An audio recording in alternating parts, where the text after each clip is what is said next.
Princess Isabella of Valdoria had always been curious about the hidden corners of Rosehaven Palace. At 12 years old, she possessed the keen observation skills that came naturally to someone who had spent her entire life watching the careful dance of court politics unfold around her. The ancient stone walls of the palace held centuries of secrets, and Isabella had made it her personal mission to uncover as many as possible. On this particular autumn morning, the golden leaves outside her bedroom window caught the early sunlight like tiny flames. Isabella had risen before dawn, as was her habit when she wanted to explore the palace without the usual bustle of servants and courtiers. She loved these quiet hours when the massive corridors echoed only with her soft footsteps and the distant sound of the kitchen staff preparing for the day ahead. The palace had been her playground since childhood, but recently she had discovered a new fascination with the network of servant passages that ran behind the main walls. These narrow corridors, built centuries ago to allow staff to move unseen through the palace, offered a different perspective on royal life. From within these hidden spaces, Isabella could observe the true workings of the court without being seen herself. She had learned about these passages from Magnus, the elderly head groundskeeper who had worked at the palace for over 40 years. Magnus had taken a liking to the young princess, appreciating her genuine interest in the palace's history and architecture. During one of their garden walks, he had mentioned the old servant ways, describing how they had been used during times of war to move supplies and people safely through the building. That morning, Isabella decided to explore the passages near her father's private study. Prince Alexander, heir to the throne of Valdoria, conducted much of the kingdom's important business from that room. Isabella had always been curious about the serious conversations that took place behind those heavy oak doors. The conversations that her father claimed she was still too young to understand. The entrance to the servant passage was hidden behind a tapestry depicting the founding of Valdoria. Isabella had discovered it weeks earlier, noting how the ancient fabric seemed to hang differently in one particular spot. Behind the tapestry, a narrow wooden door led into the maze of corridors that honeycombed the palace walls. What? As she slipped into the passage, Isabella was struck by the mustiness of the air and the way sound traveled differently in the confined space. The walls were rough stone, and thin slivers of light filtered through small viewing panels that had been installed centuries ago to allow servants to monitor the rooms they served. She made her way carefully toward her father's study, her soft shoes making almost no sound on the worn stone floor. The passage behind Prince Alexander's study was particularly narrow, forcing Isabella to move slowly and carefully. As she approached the viewing panel, she could hear voices from within the room. Her father was speaking with someone, but the conversation sounded different from his usual meetings with ministers or foreign dignitaries. There was an urgency in his voice that made Isabella pause and listen more carefully. Through the small opening in the wall, she could see her father pacing behind his massive desk. The morning light streaming through the tall windows illuminated his worried expression. Prince Alexander was a man who rarely showed concern publicly, having been trained from birth to maintain the calm dignity expected of future royalty. But in the privacy of his study, Isabella could see the weight of responsibility that he carried. Standing near the fireplace was Sir Edmund Blackwood, the kingdom's chancellor, and one of her father's most trusted advisors. Sir Edmund was an older man with silver hair and sharp eyes that seemed to miss nothing. He had served the royal family for decades and was known throughout the kingdom for his political cunning and unwavering loyalty to the crown. Isabella positioned herself carefully at the viewing panel, making sure she remained hidden while still being able to observe the conversation. She had become quite skilled at this form of eavesdropping, though she knew her parents would be horrified if they discovered her activities. The royal family of Valdoria prided itself on maintaining proper dignity and protocol, and spying on private conversations was definitely not considered appropriate behavior for a princess. As she watched and listened, Isabella began to understand that this was no ordinary meeting between her father and his advisor. The conversation centered around disturbing reports that had been reaching the palace from various sources throughout the kingdom. There were whispers of discontent among certain noble families, suggestions that not everyone was pleased with the current direction of Prince Alexander's policies. Sir Edmund was speaking in low, measured tones about intelligence reports that had been gathered by the royal guard. He mentioned names that Isabella recognized as belonging to some of the kingdom's most powerful families, including the Duke of Westmarch and the Earl of Thornfield. These were men who had always appeared loyal at court functions, who had bowed appropriately and spoken respectfully when in the presence of the royal family. But according to Sir Edmund's reports, these same nobles had been meeting in secret, discussing their concerns about Prince Alexander's recent decisions regarding trade agreements with neighboring kingdoms. Some felt that the prince was being too generous with concessions, too willing to compromise Valdoria's traditional advantages in favor of diplomatic cooperation. Isabella listened with growing fascination as her father and Sir Edmund discussed the delicate balance of power that existed within the kingdom. She was beginning to understand that being royalty involved much more than ceremonies and public appearances. There was a constant need to navigate competing interests, to maintain the support of powerful nobles while still doing what was best for the common people of Valdoria. The conversation took a more serious turn when Sir Edmund mentioned that there were indications someone within the palace itself might be providing information to those who opposed Prince Alexander's policies. The possibility of a spy among the palace staff was clearly causing both men significant concern. Prince Alexander stopped pacing and leaned heavily against his desk. Isabella could see the strain in her father's posture, the way his shoulders sagged slightly under the weight of this revelation. The idea that someone he trusted, someone who had access to the most private areas of the palace, might be betraying the royal family was clearly difficult for him to accept. Sir Edmund continued his briefing, explaining that certain sensitive information had been leaked to outside sources with suspicious timing. Details about upcoming trade negotiations had somehow reached rival kingdoms before the official announcements were made. Private correspondence between Prince Alexander and his advisors had been referenced in conversations that should have been impossible for outsiders to know about. Isabella found herself holding her breath as she realized the gravity of what she was witnessing. This was not just palace gossip or political maneuvering. This was a real threat to her family and to the stability of the kingdom. The thought that someone in their trusted inner circle might be working against them sent a chill down her spine. The conversation between her father and Sir Edmund continued for nearly an hour, covering various aspects of the investigation that was already underway. They discussed which staff members had access to sensitive information, which nobles might have the motivation and resources to organize opposition to the crown, and what steps could be taken to identify and stop the source of the leaks. As Isabella listened, she began to develop a new appreciation for the complexities of royal life. She had always known that her father worked hard, but she had never fully understood the constant vigilance required to protect the kingdom from both external threats and internal betrayal. The weight of responsibility that would someday fall on her own shoulders suddenly seemed much heavier than she had previously imagined. When the meeting finally concluded, Isabella remained hidden in the passage until both men had left the study.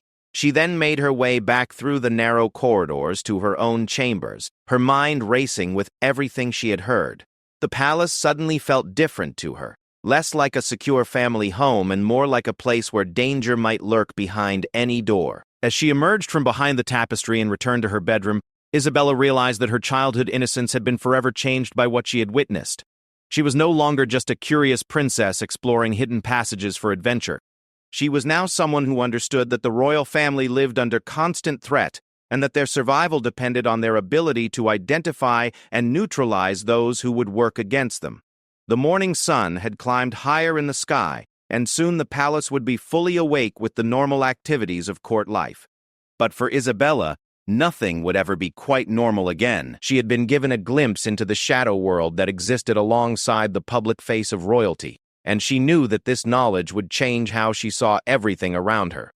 She spent the rest of the morning in her chambers, supposedly reading but actually thinking about everything she had learned. The book in her lap remained unopened as she stared out the window at the gardens below, wondering who among the familiar faces she saw each day might be harboring secrets that could threaten her family's reign. By afternoon, Isabella had made a decision that would prove to have far-reaching consequences. She would not simply file away what she had learned and return to her normal routine of lessons and court appearances. Instead, she would use her unique access to the hidden passages of the palace to conduct her own investigation. If there truly was a spy among them, she was determined to help uncover their identity before they could cause any more damage to her family and her kingdom. Over the next several days, Princess Isabella threw herself into her self-appointed mission with the dedication of someone much older than her 12 years. She had always been an intelligent child, but the gravity of what she had discovered seemed to awaken a new level of determination and cunning that surprised even herself. The palace, which had once been her playground, now became her battlefield in a war she was only beginning to understand. Isabella began by creating a mental map of the palace's daily routines and the people who had access to various areas. She spent hours observing the patterns of movement throughout the building, noting which servants entered which rooms at what times, and which courtiers had regular appointments with her father or other important officials. Her natural curiosity, which had once been directed toward exploring hidden passages for fun, now had a serious purpose. The servant passages became her primary tool for gathering intelligence. Isabella had discovered that the network was even more extensive than she had initially realized, with connections that allowed her to observe nearly every important room in the palace. She developed a system for moving through these corridors silently and efficiently, learning to time her movements to avoid any chance encounters with the staff members who occasionally used the passages for their intended purpose. Her first major discovery came 3 days after overhearing the conversation between her father and Sir Edmund. While observing the palace's main reception hall through a viewing panel, Isabella noticed something peculiar about Thomas Whitmore, one of the newer additions to the palace staff.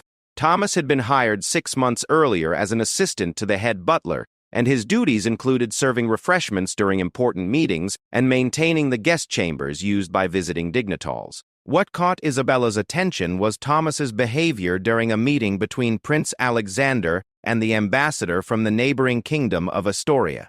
While the other servants went about their duties with the practiced invisibility that was expected of palace staff, Thomas seemed unusually attentive to the conversation taking place between the prince and the ambassador. Isabella watched as he lingered near the refreshment table longer than necessary, clearly straining to overhear the diplomatic discussions. Even more suspicious was what Isabella observed after the meeting concluded. While the other servants quickly cleared the room and departed, Thomas remained behind, ostensibly to ensure that nothing had been forgotten. But instead of simply tidying the space, he spent several minutes examining papers that had been left on a side table, appearing to read through documents that he had no legitimate reason to access. Isabella knew she needed to learn more about Thomas Whitmore, but she also recognized the limitations of her position. As a 12-year-old princess, she could not simply approach palace staff with direct questions without arousing suspicion. Instead, she would need to be creative in gathering information about this potentially suspicious individual. Her opportunity came during the weekly staff meeting that was held in the palace's Great Hall. This gathering brought together all of the palace employees for announcements and coordination of duties. Isabella had never attended these meetings before, but she realized that the servant passages would allow her to observe without being seen. From her hidden vantage point, Isabella was able to listen as the head butler discussed the week's schedule and assigned various responsibilities to different staff members. She paid particular attention to the assignments given to Thomas Whitmore, noting that he would be responsible for serving during several important meetings, including a private dinner between Prince Alexander and several key nobles who were visiting the capital. As the meeting progressed, Isabella also observed the interactions between Thomas and his fellow staff members. What she noticed was subtle but significant. While most of the palace employees had developed close working relationships and friendly camaraderie over their years of service together, Thomas seemed to maintain a certain distance from his colleagues. He participated in conversations when necessary, but did not engage in the casual banter and jokes that characterized the relationships between other staff members. After the meeting concluded, Isabella followed Thomas through the servant passages, maintaining a careful distance to avoid detection. She watched as he made his way to a part of the palace that housed the staff quarters, but instead of going directly to his own room, he took a detour that led him to a small courtyard used primarily for deliveries and maintenance work. Hidden in the shadows of the passage, Isabella observed as Thomas met briefly with a man she did not recognize. The stranger was dressed in the simple clothes of a tradesman or merchant, but something about his bearing suggested he was more than he appeared to be.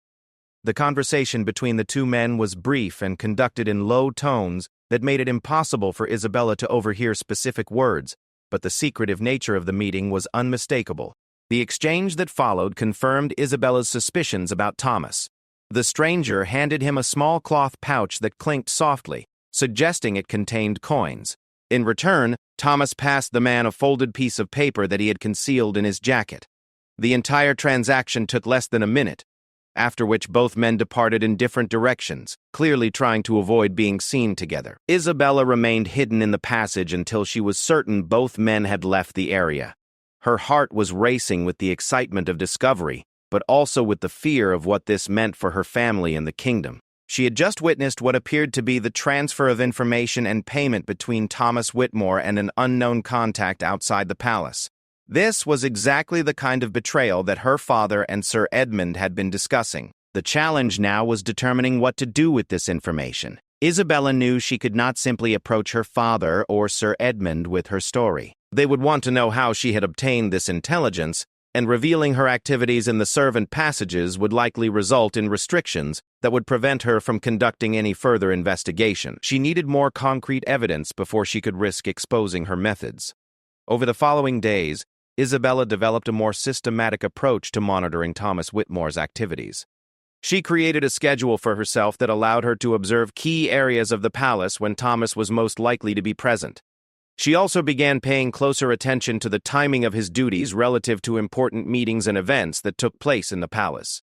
A pattern began to emerge that strengthened Isabella's conviction that Thomas was indeed the spy they were seeking. On multiple occasions, she observed him lingering in areas where sensitive conversations were taking place, always with some plausible excuse for his presence, but clearly positioning himself to overhear important information. She also noticed that his meetings with the mysterious stranger in the courtyard seemed to occur shortly after significant palace events or important diplomatic meetings. Isabella's surveillance efforts were made easier by her intimate knowledge of the palace's layout and routines. Having grown up in the building, she knew all of the shortcuts and hidden spaces that allowed her to move from one area to another without being seen. She also understood the daily schedules of the various staff members well enough to predict when certain areas would be empty or when specific individuals would be occupied with their duties. As her investigation progressed, Isabella began to gather more detailed information about the scope of Thomas's treachery. She observed him copying documents that were left unattended in various offices, photographing papers with a small camera that he kept hidden in his clothing, and even searching through wastebaskets to retrieve discarded correspondence that might contain useful intelligence. The most damning evidence came when Isabella witnessed Thomas entering Prince Alexander's private study during a time when her father was away from the palace on official business. Using her access to the servant passages, she was able to observe as Thomas conducted a systematic search of the room, examining documents on the desk, and even attempting to open locked drawers with tools that he had clearly brought for that purpose. Isabella realized that she was witnessing a level of espionage that went far beyond casual eavesdropping or opportunistic information gathering. Thomas Whitmore was conducting a professional intelligence operation against the royal family, with access to some of the most sensitive areas of the palace and apparently sophisticated methods for gathering and transmitting information to his outside contacts. The weight of this discovery was almost overwhelming for Isabella. She understood that the security of the entire kingdom might depend on stopping Thomas's activities, but she also knew that moving too quickly or carelessly could result in him escaping before he could be captured and questioned. The stakes were higher than anything she had ever dealt with in her young life. As the days passed, Isabella continued to monitor Thomas while also trying to determine the best way to expose his activities without revealing her own unauthorized investigation. She knew that time was working against her. Every day that Thomas remained in the palace was another day for him to gather sensitive information and pass it along to whoever was directing his espionage activities. The pressure of maintaining her secret while carrying such crucial information began to take a toll on Isabella. She found it difficult to concentrate on her regular lessons and court duties, knowing what she knew about the threat that existed within their midst. Her tutors commented on her distracted behavior, and her mother noticed that she seemed unusually serious and withdrawn. Despite these challenges, Isabella remained committed to seeing her investigation through to its conclusion. She had stumbled upon something that could threaten everything her family held dear, and she was determined not to let Thomas Whitmore continue his betrayal of their trust and hospitality. The question that remained was how to bring his activities to light in a way that would result in justice while protecting the royal family from any further damage. After 2 weeks of careful observation, Princess Isabella had gathered enough evidence to be certain of Thomas Whitmore's guilt, but she still faced the challenge of exposing him without revealing her own secret activities. The solution came to her during one of her regular lessons with Master Geoffrey, her tutor in history and statecraft. As they discussed famous cases of court intrigue from Valdoria's past, Isabella was struck by an idea that would allow her to engineer Thomas's downfall while keeping her own role hidden. The plan that formed in Isabella's mind was both simple and elegant. She would create a situation that would force Thomas to reveal himself, while making it appear that his discovery was the result of routine security measures rather than targeted surveillance. The key would be timing and the careful placement of false information that would be too tempting for a spy to ignore. Isabella knew from her observations that Thomas had been particularly interested in her father's upcoming meeting with King Roderick of Astoria. This summit was intended to finalize a crucial trade agreement that would significantly impact both kingdoms' economies. The negotiations had been ongoing for months, and the final terms were being kept strictly confidential until the formal signing ceremony. Using her knowledge of palace operations, Isabella devised a plan to plant false information about a secret clause in the trade agreement. She would ensure that Thomas overheard a conversation suggesting that Prince Alexander had negotiated a hidden provision that would give Valdoria exclusive rights to certain lucrative trade routes. This information would be valuable enough to justify immediate transmission to Thomas's handlers, but false enough that its leak would quickly be detected. The first step in Isabella's plan required her to enlist an unwitting accomplice. She chose Captain Marcus Sterling, the head of palace security, as her target. Captain Sterling was a veteran soldier who had served the royal family with distinction for over 15 years. He was known for his methodical approach to security matters and his absolute loyalty to the crown. Most importantly for Isabella's purposes, he had a regular habit of conducting security briefings with selected staff members in predictable locations at predictable times. Isabella spent several days studying Captain Sterling's routines, looking for an opportunity to plant her false information in a way that would seem natural and credible. Her chance came when she learned that the captain would be conducting a routine security briefing in the palace's East Wing conference room, a meeting that Thomas Whitmore would be serving refreshments for as part of his regular duties. The challenge was ensuring that Captain Sterling would discuss the false information during this particular meeting. Isabella solved this problem by taking advantage of another palace routine. Her father held weekly private meetings with Captain Sterling to discuss security matters, and Isabella knew that these conversations often influenced the topics covered in the captain's subsequent staff briefings. Using the servant passages, Isabella positioned herself where she could observe her father's study during his next meeting with Captain Sterling.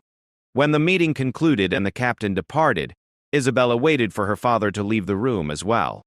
Then she quickly entered the study and placed a fabricated document on her father's desk where it would appear to have been accidentally left behind.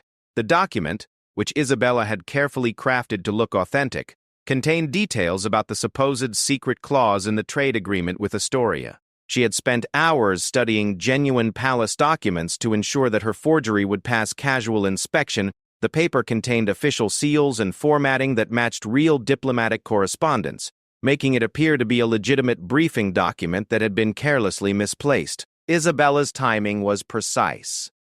She knew that Captain Sterling would return to the study within the hour to retrieve a security report that he had forgotten during his meeting with Prince Alexander. When he discovered the additional document on the desk, his sense of duty would compel him to read it to ensure it contained nothing that might affect palace security. Hidden in the servant passage, Isabella watched as Captain Sterling returned to the study and immediately noticed the document that had not been there during his earlier meeting. She observed his reaction as he read the false information about the secret trade provision, noting how his expression changed to reflect the seriousness of what he believed he had learned. As Isabella had predicted, Captain Sterling's discovery of this sensitive information influenced the content of his next security briefing. During the meeting that Thomas Whitmore attended, the captain discussed the need for enhanced security measures around the upcoming trade summit, making specific reference to the importance of protecting certain confidential provisions that could affect the kingdom's economic future. Isabella watched from the servant passages as Thomas's reaction to this information confirmed her suspicions about his true loyalties. While the other staff members present showed only the polite attention expected during routine briefings, Thomas displayed clear signs of heightened interest. She could see him mentally cataloging the details being discussed, obviously planning to transmit this intelligence to his outside contacts. The next phase of Isabella's plan required patience and precise timing. She needed to monitor Thomas's movements to determine when he would attempt to pass along this new information to his handlers. Based on her previous observations, she expected this contact to occur within 24 hours of his learning about the secret trade clause. Isabella's prediction proved accurate. The following evening, she observed Thomas making his way toward the small courtyard where his previous meetings had taken place. This time, however, Isabella was prepared to do more than simply observe the exchange. She had positioned herself in a part of the servant passage that would allow her to overhear the conversation between Thomas and his contact. The meeting began much as the previous ones had, with Thomas providing his handler with a summary of the intelligence he had gathered. But this time, the conversation was longer and more detailed, as Thomas described what he had learned about the secret trade provision. Isabella listened carefully, as he provided specific details about the supposed exclusive trading rights that Valdoria had negotiated. What Isabella heard next confirmed that Thomas's espionage activities were part of a larger operation directed against the kingdom. His handler expressed particular satisfaction with this latest intelligence, indicating that it would be immediately transmitted to their superiors. The man also provided Thomas with specific instructions for gathering additional information about the trade summit, including details about security arrangements and the specific terms of other agreements being negotiated. The conversation concluded with the usual exchange of money for information, but this time Isabella was prepared to document the transaction. Using a small mirror that she had brought for this purpose, she was able to reflect light from the courtyard through the passage's viewing panel, creating evidence of the meeting that she could later describe to authorities. As Thomas and his contact separated, Isabella remained hidden until she was certain both men had departed. She then made her way back through the servant passages to her chambers, her mind racing with the implications of what she had witnessed. The false information she had planted was already being transmitted to Valdoria's enemies, which meant that her plan was working exactly as intended. The final phase of Isabella's scheme required her to ensure that the transmission of false intelligence would be detected by the kingdom's own security services. She knew that Sir Edmund Blackwood maintained a network of contacts in neighboring kingdoms who could monitor for exactly this type of intelligence leak. The challenge was alerting him to watch for the specific false information without revealing how she had come to know about the leak in the first place. Isabella solved this problem by taking advantage of another palace routine. She knew that Sir Edmund maintained regular correspondence with intelligence contacts throughout the region, and that this correspondence often included requests to monitor for specific types of information that might indicate threats to Valdoria's interests. Using her access to the palace's administrative areas, Isabella was able to observe Sir Edmund's office during one of his letter-writing sessions. When he stepped away from his desk briefly, she quickly added a note to one of his outgoing letters requesting surveillance for any intelligence related to secret trade provisions in the upcoming Astoria agreement. To anyone reading the letter, this request would appear to be a routine precautionary measure rather than a response to specific knowledge of a leak. Sir Edmund himself would likely assume that he had added the request during an earlier writing session and simply forgotten about it. Isabella's manipulation of the intelligence network proved successful. Within days, Sir Edmund's contacts reported that information about Valdoria's supposed secret trade provisions had been circulating among intelligence services in several neighboring kingdoms. The fact that this information was completely false immediately identified it as the product of a compromised source within Valdoria itself. The discovery that false intelligence was being leaked from within the palace triggered an immediate investigation by Captain Sterling and his security team. Working with Sir Edmund, they began a systematic review of who had access to the information that was being leaked, focusing on identifying the source of the compromise. Isabella watched these developments with satisfaction, knowing that her plan was proceeding exactly as intended. The false information she had planted was serving its purpose of exposing Thomas Whitmore's espionage activities, while protecting her own role in uncovering his betrayer. Soon, the security investigation would inevitably focus on Thomas as the most likely source of the leaked intelligence. The trap that Isabella had so carefully constructed was about to close around the palace spy, and justice would finally be served. But she also knew that the most dangerous part of her plan was yet to come.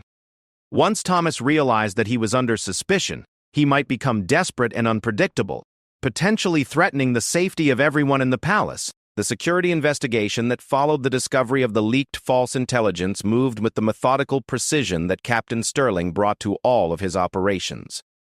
Working closely with Sir Edmund Blackwood, the captain began a comprehensive review of palace security protocols and staff access privileges.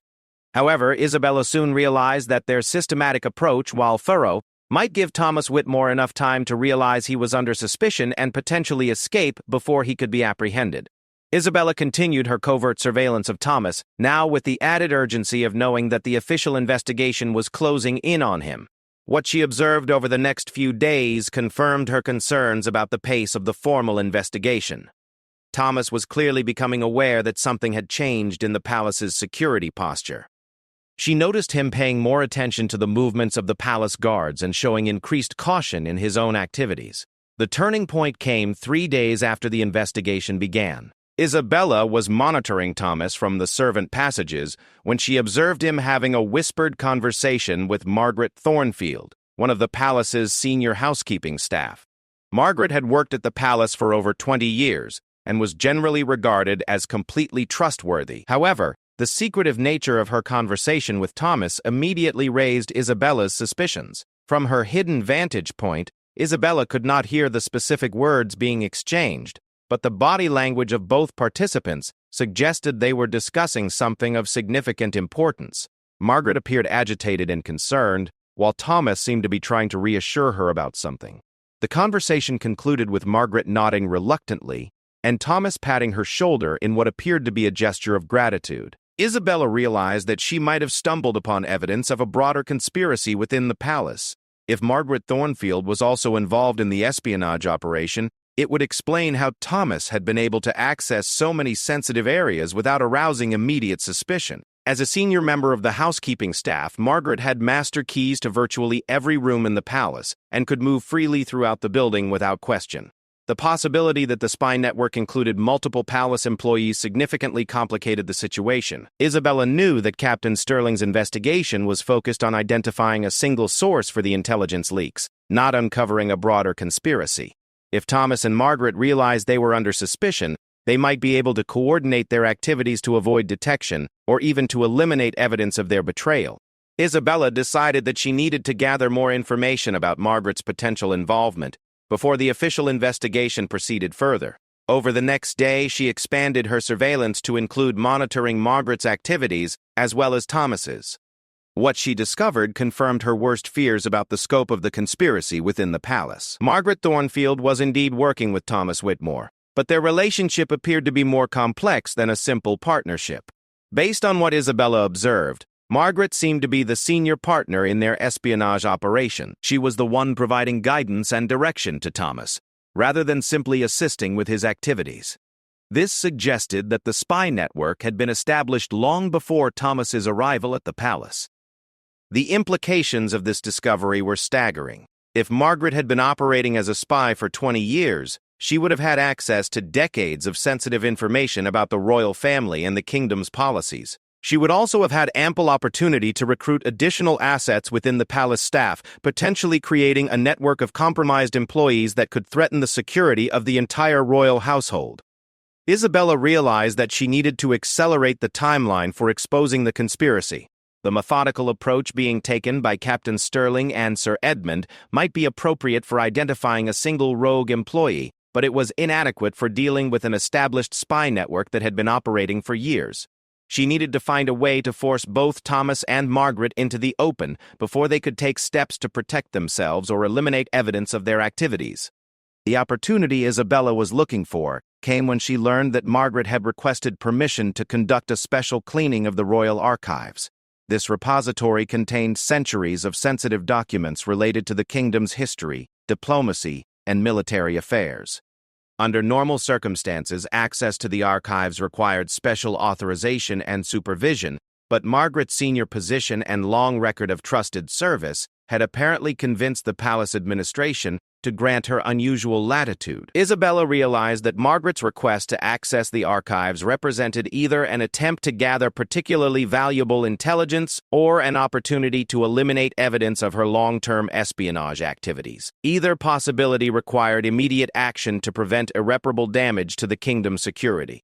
However, Isabella also recognized that this situation provided her with the perfect opportunity to expose both conspirators in a way that would leave no doubt about their guilt. Using her knowledge of the palace's layout and security procedures, Isabella developed a plan to catch both Thomas and Margaret in the act of compromising the royal archives. She knew that the archives were protected by both physical and procedural safeguards, including a security system that recorded everyone who entered or left the repository. If she could maneuver both conspirators into the archives simultaneously while they were engaged in clearly suspicious activities, their guilt would be undeniable. The first step in Isabella's plan was ensuring that Thomas would join Margaret during her special cleaning session. She accomplished this by creating a situation that would require additional assistance with the archives project. Using her access to the palace's administrative systems, Isabella subtly modified the work order for the archives cleaning to indicate that the project would require 2 people to complete safely. Isabella's modification was carefully crafted to appear routine and reasonable. The archives contained fragile historical documents that required special handling, and requesting additional assistance for such a project would not raise any suspicions. When Margaret received the updated work order, she would naturally assume that the palace administration had simply recognized the scope of the work involved and assigned additional resources accordingly. As Isabella had anticipated, Margaret requested Thomas's assistance with the archives project.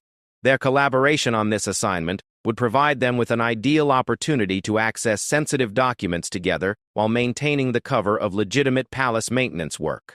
However, it would also place both conspirators in a controlled environment where their activities could be observed and documented. The royal archives were located in a secure section of the palace that was separate from the main living and working areas. This isolation made the archives an ideal location for Isabella's planned confrontation with the spies. The repository was accessed through a single entrance that could be easily monitored, and the space itself was designed to prevent unauthorized removal of documents through multiple security checkpoints. Isabella's plan required precise timing to ensure that both conspirators would be caught in compromising circumstances that would leave no doubt about their guilt. She needed to coordinate her actions with the official investigation being conducted by Captain Sterling, but without revealing her own role in uncovering the conspiracy. This meant finding a way to alert the security team to the threat posed by Margaret and Thomas's access to the archives without explaining how she had come to know about their activities. The solution came to Isabella when she realized that Sir Edmund Blackwood's intelligence network would naturally be monitoring for any unusual activity related to sensitive palace facilities. The archives represented exactly the type of high-value target that foreign intelligence services would want to penetrate. By ensuring that Sir Edmund's contacts were aware of the planned cleaning session, Isabella could create a situation where the official investigation would naturally focus on the archives at the crucial moment. Isabella implemented this aspect of her plan by again taking advantage of Sir Edmund's correspondence with his intelligence contacts. She added a note to one of his outgoing letters mentioning the archives cleaning project and requesting increased surveillance for any unusual activity related to the royal document repository. To Sir Edmund, this would appear to be a routine security precaution rather than a response to specific intelligence about a threat. With all the pieces of her plan in place, Isabella prepared for what she hoped would be the final confrontation with the palace spies. She had spent weeks gathering evidence of their betrayal, and now she would finally see justice served. However, she also knew that the next phase of her operation would be the most dangerous, as desperate spies might resort to violence if they realized they were about to be exposed. The morning of the archives cleaning session arrived with an autumn chill that seemed to mirror the tension Isabella felt as she prepared for the culmination of her weeks-long investigation. She had spent the previous night reviewing every aspect of her plan, ensuring that she had anticipated every possible complication that might arise during the confrontation with Thomas Whitmore and Margaret Thornfield. Isabella positioned herself in the servant passage that provided access to the royal archives well before Margaret and Thomas were scheduled to begin their work. The passage in this section of the palace was particularly well constructed, with viewing panels that offered clear sightlines into the archives while maintaining complete concealment for anyone observing from within the walls. As she settled into her hidden position, Isabella reflected on how much her life had changed since that first morning when she had overheard her father and Sir Edmund discussing the possibility of a spy in the palace. What had begun as childhood curiosity about adult conversations had evolved into a serious investigation that would soon expose a long-running conspiracy against her family and kingdom. Margaret Thornfield arrived at the archives precisely on schedule, carrying the cleaning supplies and equipment that would serve as cover for her true activities. Isabella observed the older woman carefully, noting how she moved through the repository with the confidence of someone who knew exactly what she was looking for. This was clearly not Margaret's first unauthorized visit to the sensitive document collection. Thomas Whitmore joined Margaret a few minutes later, and Isabella immediately noticed the change in both of their demeanors once they were alone together in the archives. The deferential relationship between senior and junior staff members was replaced by something more equal and conspiratorial. Margaret began giving Thomas specific instructions about which documents to examine, revealing an intimate knowledge of the archive's organization that went far beyond what would be necessary for routine cleaning. From her hidden vantage point, Isabella watched as the two conspirators began systematically searching through boxes of diplomatic correspondence from the previous 5 years. They were clearly looking for specific documents rather than conducting any kind of maintenance work. Margaret directed Thomas to particular sections while she focused on more recent diplomatic files that contained information about ongoing negotiations with neighboring kingdoms. The evidence of espionage was overwhelming and undeniable. Isabella watched as both Thomas and Margaret removed documents from their proper storage locations and examined them carefully. In several cases, they used small cameras to photograph pages before returning the documents to their files. They also took written notes about information that they found particularly valuable. Most damning of all was Margaret's decision to remove several documents entirely from the archives. Isabella watched in horror as the senior housekeeper placed highly sensitive diplomatic correspondence into a bag that she had brought supposedly for cleaning supplies. These documents, if delivered to foreign intelligence services, could compromise ongoing negotiations and potentially endanger the kingdom's security for years to come. Isabella knew that she needed to act immediately to prevent the theft of these crucial documents, but she also recognized that her own safety was at risk. Both Thomas and Margaret had committed serious crimes against the crown, and they might react violently if they realized they were being observed. She needed to find a way to alert Captain Sterling's security team without exposing herself to danger. The solution came when Isabella remembered that the archives were equipped with an emergency alarm system that could be activated from multiple locations throughout the repository. The system had been installed years earlier to protect against theft and unauthorized access, but it had never been used for its intended purpose. Isabella realized that triggering this alarm would bring palace security to the archives immediately, while providing her with cover for her own presence in the area. Isabella carefully made her way through the servant passage to a maintenance alcove that provided access to the alarm system's manual controls. She had discovered this access point during her earlier explorations of the palace's hidden areas, though she had never imagined she would need to use it for such a serious purpose. As she reached for the alarm activation switch, Isabella took one final look through the viewing panel to confirm that Thomas and Margaret were still engaged in their illegal activities. What she saw convinced her that immediate action was essential. Margaret was in the process of removing additional documents from their storage locations, while Thomas appeared to be photographing an entire file of correspondence related to military cooperation agreements with allied kingdoms. Isabella triggered the alarm system, and the archives immediately filled with the sound of warning bells designed to alert the entire palace to a security breach.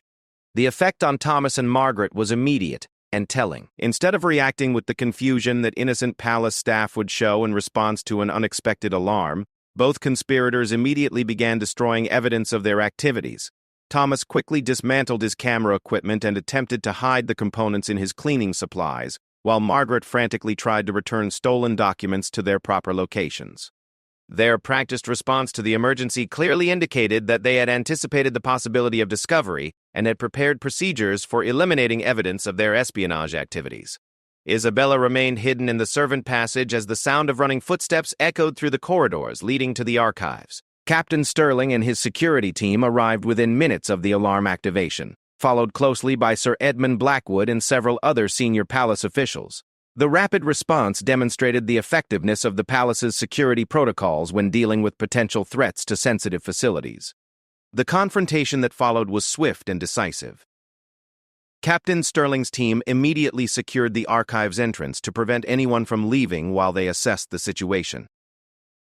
When they discovered Thomas and Margaret inside the repository, with clear evidence of unauthorized document access, both conspirators' guilt was undeniable. The bag of stolen documents that Margaret had attempted to hide provided conclusive proof of their espionage activities. The diplomatic correspondence they had removed contained information that could only be valuable to foreign intelligence services, clearly indicating the true purpose of their presence in the archives. Additional evidence was found in the form of Thomas's camera equipment and the notes both conspirators had taken about various documents they had examined. Isabella observed the entire arrest process from her hidden position, feeling a mixture of satisfaction and relief as the two spies were taken into custody. She had succeeded in exposing a conspiracy that had operated undetected for years, potentially preventing significant damage to the kingdom's security and diplomatic relationships. The interrogation that followed revealed the full scope of the espionage network that had been operating within the palace. Margaret Thornfield confessed to having been recruited as a spy more than 15 years earlier, providing foreign intelligence services with a steady stream of information about royal family activities and kingdom policies. Thomas Whitmore had been brought in as her assistant when the volume of valuable intelligence available through Margaret's position became too much for one person to handle effectively. The investigation also revealed that the conspiracy had connections to several other palace employees who had been providing support services for the espionage operation.